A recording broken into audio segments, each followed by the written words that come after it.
AITA for naming my son Stroganoff.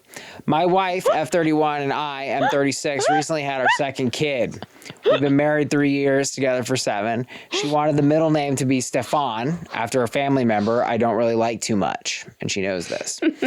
I was placed in charge of filling out the birth registration form, so I decided as a little prank to fill in the middle name as Stroganoff. When we received the birth certificate, to say she went off the rails was be an understatement.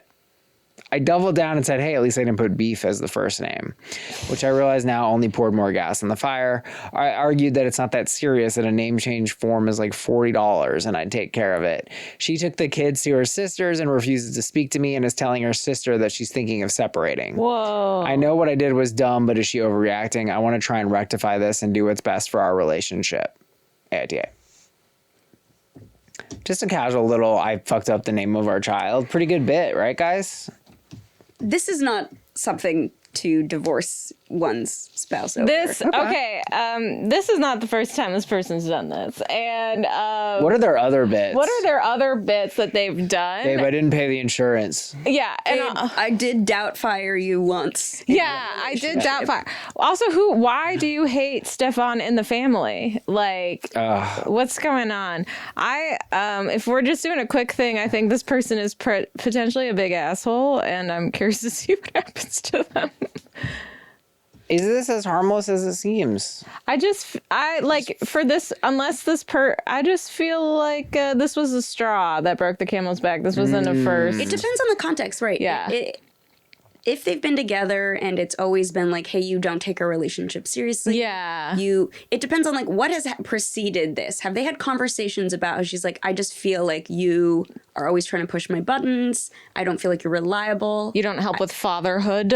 Or just, yeah. Yeah. If this were an isolated instance and it's been smooth sailing, yeah, and it's just the normal bumps of relationships and ups and downs, and then he did this one Stroganoff thing, I don't think that's such a punishable offense. Yeah, I mean, it shouldn't be a marriage ender, but I do think it's a bad bit. I think, I don't know, if we can come up with some parameters on why, I think, first of all, one is that it is, like, legally significant. It's a birth certificate. Yeah. It's creating, like, actual legal paperwork. I don't know. I feel like a name change can be hard. I don't know. I've never done it, but it's like this one. Also,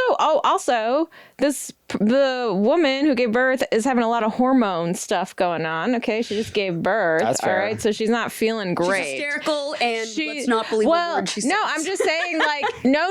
I'm just saying it's mean to do that to the person who just gave birth. Yeah. And so that's also probably why they left, is because you're like not being sensitive. So I think I would say this person's probably an asshole, is my guess.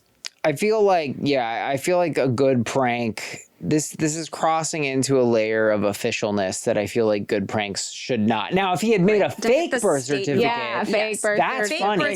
That'd be funny. That's funny. And if he mailed it to Stefan, who he doesn't like, to be like, this is how much we fucking hate you. That would be really funny. Move of aggression, but I guess funny, sure. Okay. Well, okay, fine. What say you, Christy? Are you a prankster? Yeah. I have to also just, having such an immigrant background of my parents, and we have like a very high threshold for clerical errors. Like my mom's birth certificate is 8 days off. 8 days? Yeah, because she was born on the 1st of April, but then they couldn't decide on a name until April 8th.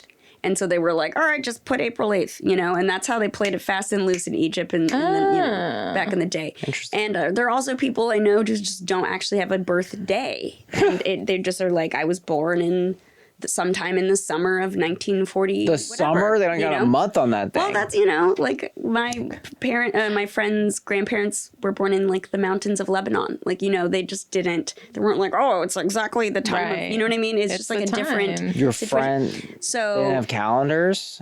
Or was this? Yeah, but I mean, they just didn't. They weren't like meticulously decided. They didn't have the same type of, like, it's a cultural thing where like people don't have the exact date and time of their birth. Sometimes it's just like, oh, it was like in the middle of this month. I guess if you don't have a birth certificate, who cares? Yeah, right. So you're feeling like you don't feel like the levity of the situation. Or the gravity, rather. Yeah. I feel less inclined to feel the gravity. Having said that, though, it's also just, you know, like you said, this is a vulnerable situation where this woman is just brought life into this world. Or, you know, presumably woman-identifying person. Right, exactly. And I think it's not funny to have pranks that have lasting implications. Also, it's like, are you going to really file and change the name, or are you going to make her do it?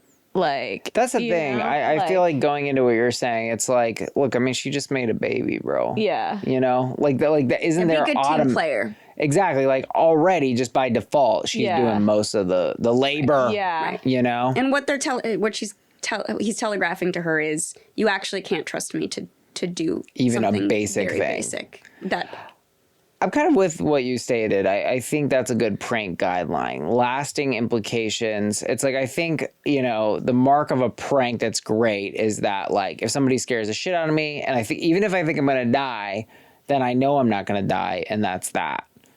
Unless the lasting implication is the heart attack that you have or something like, you know what I mean? I think that ever happened? There's a difference between lasting and then irreversible. Just because it's reversible doesn't mean... But do you think that's ever happened where someone is in a prank scare and dies from a heart attack? I feel like I'm absolutely certain it's happened. I feel like, yes. No way. Wouldn't you feel so bad? Absolutely, yeah. There was a lore Ooh. At my old law firm where they had summer associates. I'm not going to say which law firm it was. Let's not say. But it wasn't even my summer class. It was many, many summers before I had gotten to that law firm. And they, for whatever reason, the summer associates thought it'd be so funny at the final party. There happened to be one of the partners volunteered their backyard that had a pool. And they're like, let's throw the senior partner, the named partner of the firm, in the pool. Not the senior partner. And they all got together and threw him in the pool and thought it'd be a big old yuck. Oh, no. And none of them got offers at the end of that year because they were like, what an absolute lapse of judgment. And it's just like, and that's what we call lasting implications. It's like, you just thought it would be so funny to throw the partner in the pool. And he got so upset that he was like, all these fucking children are not going to be employed. It's like very hard to not get an offer at the end of your law firm unless you like super fuck up. It's not a good prank. It's not a good prank. Because it's just violence, really. Right. Yeah. You know, you're throwing someone into something. I guess it's harmless, but it's like, like if you just scare someone, to me, I don't know. I love a good scare. I don't like to be scares. I worked at this one place where the CEO thought it'd be so fun if she hired scare actors to scare us on Halloween. And I cursed out all of the scare actors. I was like, you come at me, fucking try that again. Oh my God. Yeah, I was really aggressive. I don't like it.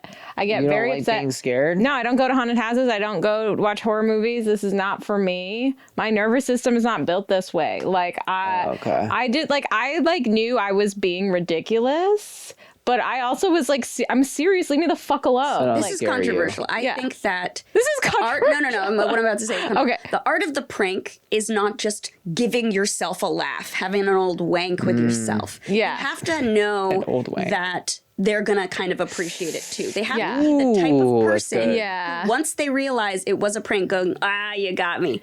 If you have a person who does not have the temperament or a disposition to have enjoyed what just frickin' happened, it's not a good prank. It's abuse. It's torture. Exactly. The whole point of a prank isn't just like, isn't it so funny that I laughed at your expense? Right. Lighten up. No. Dick. Yeah. You have to know that they'll at least slightly appreciate it. Yeah, I agree. I think that's good. I like that. The first step to a prank is empathizing with the other person. It's beautiful. Just knowing that they're the type of person who's not going to absolutely have a meltdown, have like nervous system issues. You know. Right. Unless, caveat, it is so minor. Yeah, if it's tiny. If it's so tiny. Yeah. For example. Here we go. Maybe this was a dick thing. I'm so excited right now. I had a friend at the law library back in law school go to the bathroom and leave his computer and didn't ask anyone to watch it. And I was right there. And just, when he came back, I took his computer, just and put it right next to me.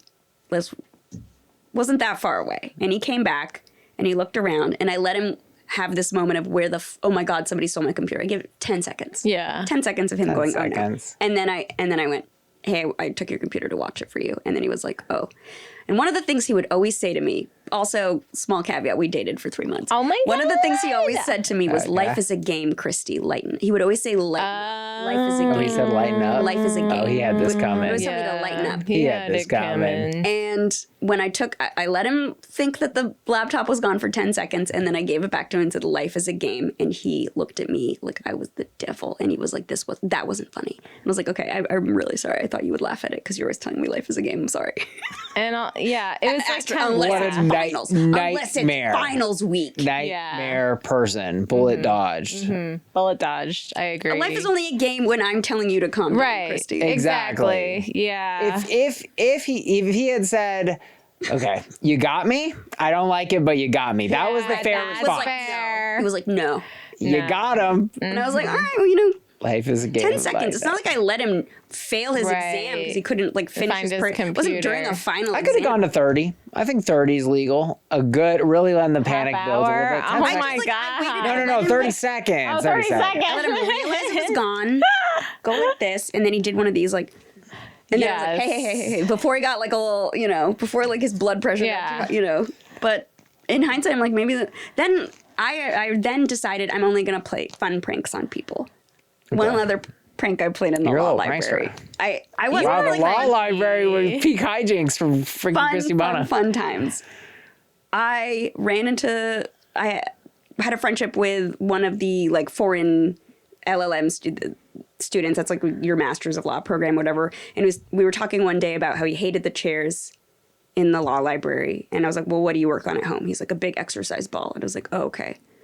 One day, I had a giant exercise ball. I drove to the library in my car. Normally I would walk. And when he went to the bathroom, I took away all the chairs in his row and replaced it with an exercise ball. That's and funny. Then hid. That's and he funny. looked around and he had not seen me, but then he smiled and he got a real big kick out of it. And that was a fun That's little funny. prank. That's good. That's a good prank. And there were no other chairs. I had to sit on the ball. I have a friend who likes to prank, and we worked together, and she would hide my drink and my phone, and I think I'm undiagnosed ADHD. So if I lose something, it really is it's hard for me.